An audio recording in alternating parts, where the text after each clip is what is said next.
네, 수행비서 성폭력 혐의를 받고 있는 안희정 전 충남지사가 항소심에서 징역 3년 6개월을 선고받았습니다. 1심에서 나왔던 판결은 무죄였었고요. 오늘 2심에서는 결국 이 1심 판결을 뒤집은 유죄가 나왔습니다. 안 전 지사는 그대로 법정 구속됐습니다. 자세한 내용 김한규 변호사와 함께 짚어보도록 하겠습니다. 어서 오십시오. 오세요. 안녕하세요. 예.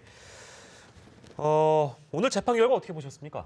예, 다소 이제 의외였습니다. 의외였다는 것이 그렇습니다. 이제 안 전 지사를 뭐 옹호하거나 이런 취지는 아니고요. 예. 어떻든간에 1심에서 이제 전면 무죄가 나온 사안, 특히 검찰의 공소 사실이 무려 10가지 범죄 사실이었습니다. 예. 10가지 범죄 사실 중에서 9가지를 지금 항소심에서 인정한 거거든요. 예. 어떤 이제 같은 이제 1심 재판부랑 2심 재판부가 완전히 다르게 해석한 사안입니다. 예. 이 점에서 좀 상당히 좀 놀라웠고요. 예. 또 그다음에 양형 3년 6개월이라고 이제 업무상 간음에 대해서 선고한 건데 예. 이것도 법정 구속시켰고요. 예. 이것도 적지 않은 양형입니다. 그래서 이 두 가지 점은 상당히 좀 의외였다. 예. 제 기억이 맞는지 모르겠습니다만 1심 판결 무죄 나왔을 때 그때 이후에 이제 2심으로 가게 되는 이제 길목에서는 일정 부분 어떤 이 무죄의 상황을 뒤집으려는 새로운 증거나 어떤 결정적인 증거가 나오지 않는다면 2심 역시 비슷한 판결이 나오지 않을까라고 예측하는 뭐 전문가들도 많았던 걸로 기억합니다만 그렇지 않은 상황에서 만약에 완전히 뒤집은 정반대 판결이 나왔다는 거는 우리가 어떻게 해석할 수 있을까요? 네, 1심에서도 이제 피해자 김모 씨라든가 많은 증인들이 나와서 이제 공판에서 진술을 했고 예. 이미 모든 증거 조사가 이루어진 상태에서 이제 재판부가 법과 양심에 따라 판단한 거거든요. 예. 근데 항소심에서는 물론 이제 또 피해자 진술이 또 있었고 근데 예.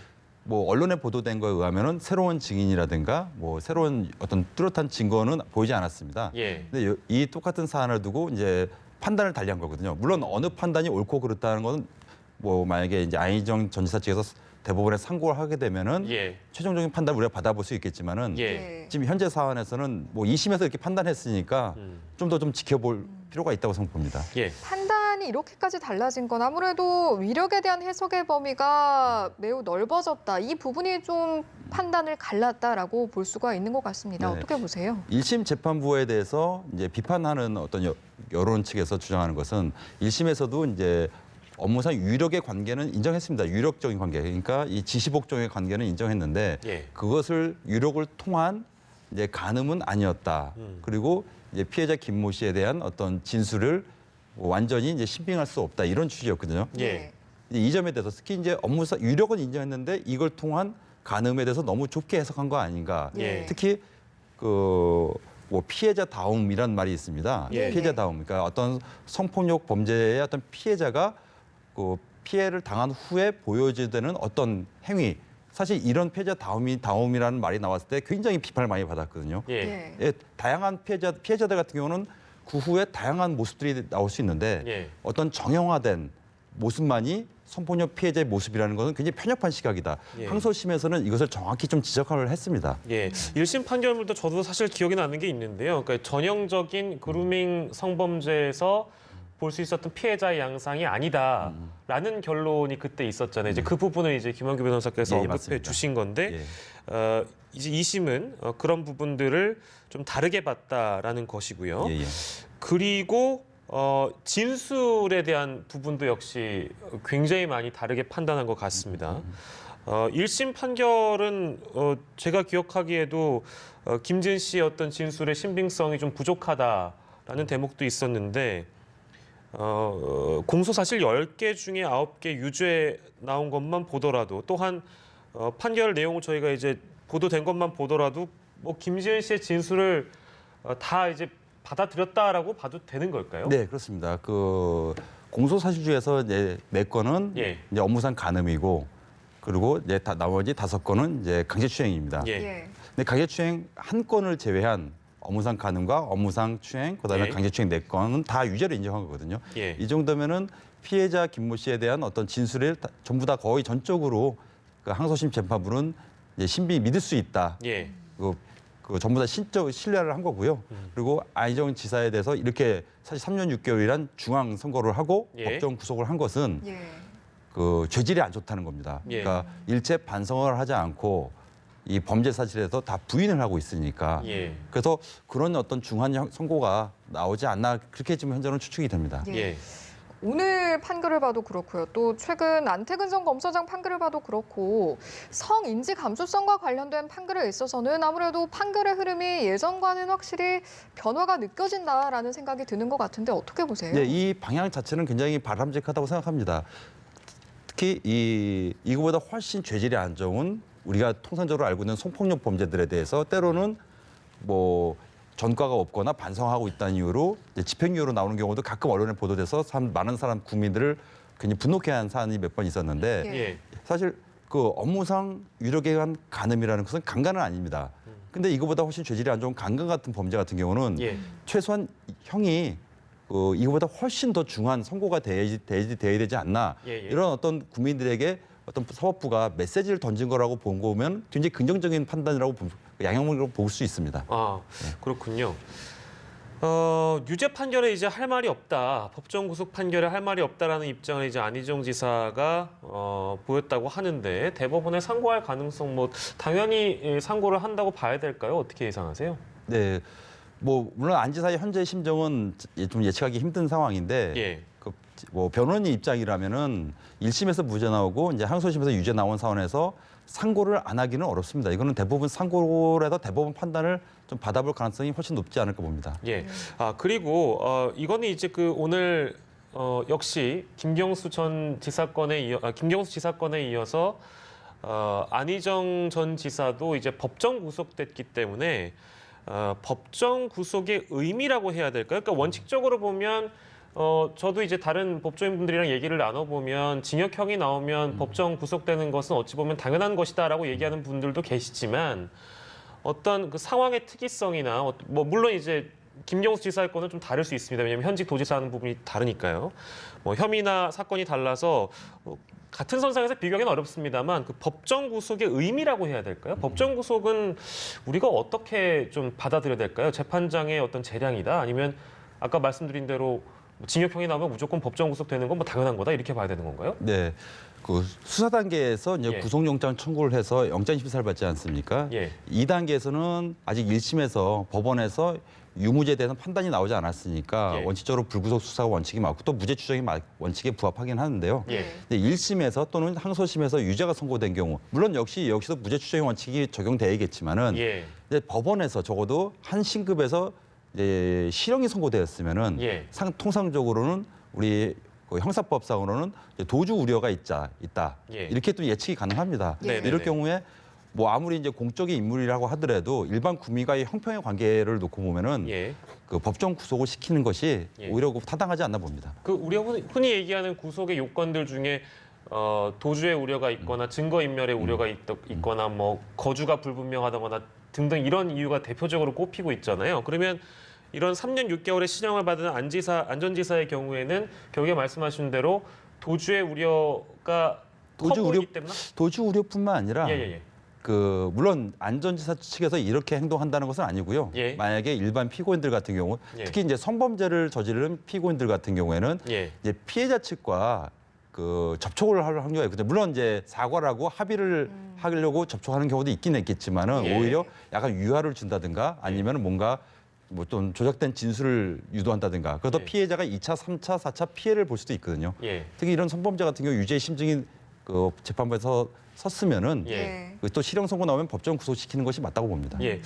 이게 근데 제가 이제 이런 질문을 드려도 되는지 모르겠는데 가끔 보면 그 재판부에서 나오는 워딩 중에 죄질이 불량하다, 뉘우치는 바가 없다, 뭐 죄질이 매우 불량하다 이런 주문이 나오거나 판결이 나오면 법정 구속 확률적으로 봤을 때 그 이 피고의 어떤 태도, 자세 이런 것들을 감안한다면 그냥 재판부의 재량껏 법정 구속을 시킬 수도 있는 겁니까? 예, 이 피고인의 자세, 그러니까 예. 뭐 앞서 앵커께서 말씀하셨듯이 반성하냐 아니면 부인하느냐 네네네. 이런 측면은 그 현행 법에도 그 재판부에서 양형 기준을 삼을 수 있도록 규정이 돼 있고요. 아 그렇습니다. 예, 그래서 반성하거나 이러면은 예. 약간 양형이 좀 줄어들 수도 있습니다. 네네네. 알겠습니다. 오늘은 첫 번째 주제로 안희정 전 지사의 항소심 내용 저희가 다뤄봤고요. 예. 네, 다음 주제로. 다음에 다뤄볼 이슈는요. 최근에 논란이 됐던 강남 클럽 폭행 사건 관련 이슈인데요. 폭행 피해를 주장했던 김모 씨가 피해자로 오늘 경찰에 출석을 했는데 적용된 혐의가 꽤 많더라고요. 어떤 것들이 있는지 좀 짚어볼까요? 네, 일단 양측의 이제 피해 김모 씨랑 지금 경찰 그리고 버닝썬이라는 업체의 주장이 지금 서로 상반된 상황입니다. 아직 어떤 게 진실인지 모르겠고요. 근데 예. 다만 현재까지 드러난 경찰 측에서 주장하는 이제 그 범죄 혐의는 일단 성추행. 예, 성추행은 이미 고소가 들어왔 상태니까요. 성추행이 있고 그다음에 이 버닝썬의 업무를 방해한 그다음에 이 경찰관이라든가 직원들에게 심한 욕설을 한 모욕적인 측면. 그다음에 마지막으로는 또 이 김모 씨가 이제 수사를 피해 사실을 나가서 보고 SNS라든가 온라인에 경찰관들의 이제 실명이 기재된 상태에서 이제 명예를 훼손한 이런 많은 범죄 사실로 현재 지금 조사를 받고 있는 걸로 알고 있습니다. 예, 뭐 워낙에 이게 양측의 입장이 엇갈리고 있는 상황이라서 물론 조사도 좀 더 이루어져야 되고 저희가 뭐 상황을 좀 더 지켜봐야 되긴 합니다만 여기에 지금 언급되고 있는 혐의가 굉장히 여러 가지입니다. 뭐 업무방해, 강제추행, 폭행, 쌍방폭행, 뭐 공무집행 방해, 뭐 기타 등등 여러 가지가 있는데요. 만약에 이게 사실로 많이 드러나는 가정하에 이제 질문을 드리는데.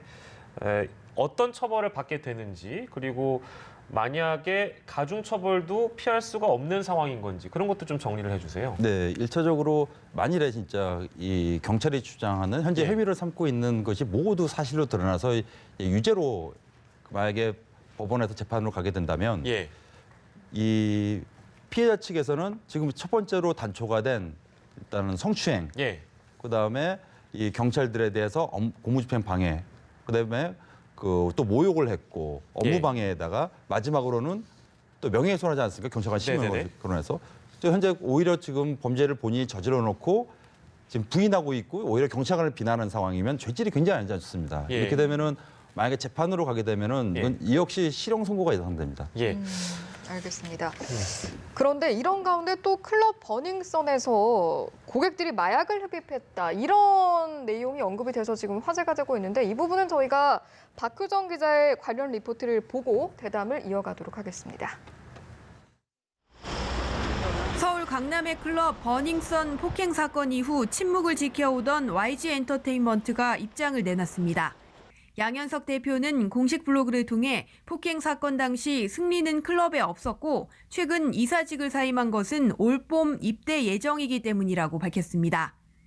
양 대표는 승리가 얼마 전에도 근거 없는 제보로 압수수색을 포함한 검찰 조사를 받았고 소변과 모발 검사에서 조금의 이상이 없었다고 강조했습니다. 승리가 이사 중 한 명으로 운영에 참여한 버닝썬에서 일어난 폭행 사건이 마약 의혹으로 번지는 가운데 양 대표가 직접 나서 해명한 겁니다. 이런 가운데 버닝썬에서 직원과 손님이 마약 거래를 하다 적발돼 처벌받은 사실이 드러났습니다. 서울중앙지법 등에 따르면 지난해 버닝썬에서 대마초를 흡연한 혐의로 고객 2명이 집행유예를 선고받았고 버닝썬 직원이던 A씨는 대마초를 판매한 혐의로 실형을 포함해 3차례나 처벌받았습니다. 뿐만 아니라 클럽 VIP 고객들이 마약으로 의심되는 것을 투약하는 모습을 목격했다는 보안요원의 증언도 나오는 상황. 승리가 이번 사건과 무관하다는 게 밝혀진다 하더라도 클럽에서 마약이 거래된 정황이 계속해서 나오면서 타격은 불가피할 전망입니다. 연합뉴스TV 박효정입니다. 예, 보신 것처럼 박효정 기자의 리포트에 따르면 우리가 앞서서 이제 언급했던 이제 여러 혐의들뿐만 아니라 마약에 대한 얘기가 또 새롭게 등장해가지고 화제가 되고 있는 상황인데 일단은 팩트만 언급해드리면 중앙지법에 따르면입니다. 여기서 이미 이 버닝썬이라는 클럽에서 대마초 흡연한 혐의로 고객 2명이 집행유예 선고받았고 여기 직원이라는 사람은 대마초를 또 판매한 혐의를 받아서 실형을 포함해 3차례나 처벌을 받았다는 내용인데 그런 사례가 있다면 앞서서 소개한 이 건과 맞물려서 경찰 조사를 일단 피할 수가 없는 상황처럼 보입니다. 어떻게 전망하세요? 네, 오늘 앞서 뭐 YG에서 입장을 내긴 했는데 사실 국민들이 궁금한 것은 승리 씨, 유명 연예인이죠. 승리 씨가 예. 마약했는지가 궁금한 것이 아니라 예. 그 승리 씨가 이사로 참여했던 그 버닝썬에서 예. 실제로 성추행이라든가 아니면 더 나아가서 예. 마약 거래가 빈번했는지 이거에 대한 해명이거든요. 예. 왜냐하면 적어도 그 이사란 직책으로 그 이런 경영에 참가를 했으면은 예. 이런 업체에 대해서 제대로 투명하게 관리했는지, 예. 그다음에 이런 어떤 범죄 사실들이 세상에 드러나는 경우 예. 그 직책 이사란 직책으로서 어떤 책임을 질 수 있는지 이런 부분이거든요. 이런 부분이 좀 해명에서 빠진 것은 상당히 좀 아쉽지 않아 봅니다. 예. 그런데 이런 마약 거래나 마약 흡입 논란 같은 것이 클럽에서 벌어지는 일이 종종 있는 상황인가요? 예. 그 검찰 수사라든가 아니면 예. 뭐 앞서 법원 판결 나왔지만은 예. 실제로 이런 클럽에서 그 다양한 어떤 마약 종류가 굉장히 다양하지 않습니까? 예. 그래서 다양한 마약 종류들에 의한 범죄로 그 처벌받는 사례가 있는 걸로 알고 있습니다. 마약 종류를 말씀하셨는데 종류에 따라서도 혹시 처벌이 달라지기도 하나요? 네, 우리 법원의 양형 기준에 의하면 예. 그 환각 물질, 본드 같은 겁니다. 본드 같은 환각 물질이 있고 그다음에 대마, 그다음에 이제 향정신성 의약 부여죠. 엑스터시 같은. 예. 그다음에 마지막으로 마약인데요. 이 말씀 앞서 순서대로 그러니까 제일 중하게 처벌되는 것은 마약이고요. 예. 그보다는 이제 향정신성 의약품이 좀 가볍고 그다음에 대마, 그리고 본드가 제일 가볍게 처벌되고 있습니다. 아, 어쨌든 이렇게 좀 어떤 거를 흡입했느냐에 따라서 처벌이 달라진다. 예, 처벌 그렇습니다. 수위도 다르다. 이렇게 예. 우리가 만나봤고 이런 거를 이제 궁금해하시는 분들도 계신 것 같더라고요. 물론 이제 확인이 되지 않은 뭐 이제 그런 여러 이제 설이나 글들이 이 클럽과 관련돼서 SNS에 많이 퍼지고 있기 때문에 만약에 이 클럽 내부에서 마약 거래가 뭐 적발 사례도 있었다고 하니까요. 실제 마약이 있었고 뭐 흔히 뭐 그 어떤 음료나 주류에 마약을 실제 A라는 사람이 투약해서 B라는 사람이 모르고 이 음료를 마셨다. 근데 만약에 수사가 들어와서 뭐 소변 검사나 어떤 모발 검사를 통해서 모르고 마셨던 B라는 사람이 클럽을 이용했던 B라는 사람이 수사를 통해서 마약을 흡입한 사실이 걸렸다 하면 똑같이 처벌을 받는 겁니까? 예, 또 그 처벌의 수위는 달라지겠지만요. 예, 기본적으로 이런 클럽뿐만 아니라 어느 예. 술집도 마찬가지겠죠. 근데 예. 이런 마약 거래, 더군다나 아까 판결문에 보면은 뭐 직원도 판매하다 걸렸더라고요. 걸려서 예. 처벌받은 사실이 있는데 네네. 이런 부분에 대해서 그 뭐 형사 처벌도 형사 처벌이지만은 예. 이 관할 행정청에서는 예. 이렇게 마약 관리가 제대로 돼 있지 않고 예. 뭐 심지어는 직원들이 동원돼서 마약에 이런 마약 등이 뭐 이게 상시 공용되고 있는 상황이라면은 예. 이 영업 어떤 행정 처분도 좀 뒤따라야 되지 않나 봅니다. 예. 그 뭐 이제 그 우리나라가 마약 청정국은 아니다라는 지적은 뭐 끊임없이 있어 왔는데 이번 건뿐만이 아니고 어찌됐든 마약과 관련된 대책들이 좀 필요한 것 같아요. 어떻게 생각하세요? 예, 마약 투여라든가 이런 분들이 이제 형사처벌을 받게 되면은 초범이나 이게 전과가 상습범이 아니면 되게 짧게 처벌됩니다. 그래서 예를 들면 직입 집행유예라든가 실형을 받더라도 되게 단기 선고를 받게 되는데 예. 사실 마약 투여자들에 대해서는 이런 어떤 실형 선고도 중요하겠지만은 단지 이제 사법당국에서 이제 치료가 중요합니다. 예, 이분들을 좀 치료 감호라든가 치료를 중요시 할 필요가 있고요. 오히려 더 중하게 처벌되고 단속이 강화되는 것은 예. 판매, 더 나아가서는 이런 제조, 예. 이런 유통 과정, 예. 이런 어떤 범죄자들에 대해서는 그 강력한 처벌뿐만 아니라 예. 이 사람들이 이 마약으로 유통을 통해서 얻는 범죄 수익을 예. 모두 몰수를 해가지고 예. 이런 그 제조자, 이런 치료 예방 좀 구분해서 좀 사법당국이 나서는 것이 이 마약을 예방할 수 있는 길이라고 봅니다. 마약을 흡입한 사람들은 또다시 재범에 빠지지 않게끔 교육이 필요한 부분들은 당국에서 교육을 하고 제조, 유통, 관리에 대한 부분 좀 강력하게 예, 우리가 단속해가지고 그렇습니다. 처벌할 필요가 있다. 여기까지 오늘 듣도록 하겠습니다. 두 가지 주제를 놓고 오늘은 함께 만나봤습니다. 김한규 변호사와 함께했습니다. 고맙습니다. 고맙습니다.